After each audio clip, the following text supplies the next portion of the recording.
ఊహలు గుసగుసలాడే అనే soft romantic కామెడీతో టాలీవుడ్కి పరిచయమైన హీరో మన నాగశౌర్య. ఆ తర్వాత ఎన్నో మంచి సినిమాల్లో నటించి తనకంటూ టాలీవుడ్లో ఒక ప్రత్యేకమైన స్థానాన్ని ఏర్పరచుకున్నారు నాగశౌర్య.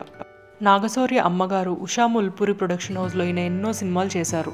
ఇటీవలే ఈయన బెంగళూరు డిజైనర్ అనూషా శెట్టిని వివాహం ఆడిన విషయం మనందరికీ తెలిసిందే. అయితే నాగశౌర్య వీడియో ఒకటి ఇంటర్నెట్లో హల్చల్ చేస్తోంది.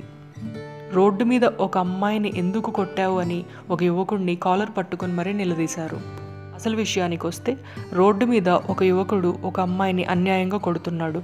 ఇది చూసిన నాగశౌర్య తన కారులోంచి దిగి మరీ ఆ యువకుడిని గట్టిగా ప్రశ్నించారు. నాగశౌర్య గొడవ పడడం చూసి చుట్టుపక్కల ఉన్న ప్రజలందరూ కూడా వచ్చి ఈ విడ్డూరాన్ని చూడసాగారు. ఒక హీరో ఇలా రోడ్డు మీదకు వచ్చి అన్యాయాన్ని ఎదిరించడం చూసి అందరూ నాగశౌర్యని ప్రశంసిస్తున్నారు. ఈ సమాజంలో యువతులపై జరిగే ఎన్నో అన్యాయాలని అడ్డుకోవడానికి ఇలాంటి హీరోస్ ఖచ్చితంగా ఉండాలి అని అందరూ అభినందిస్తున్నారు.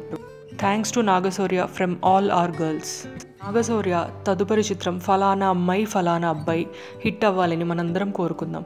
Thank you for watching the video అండి. Please subscribe.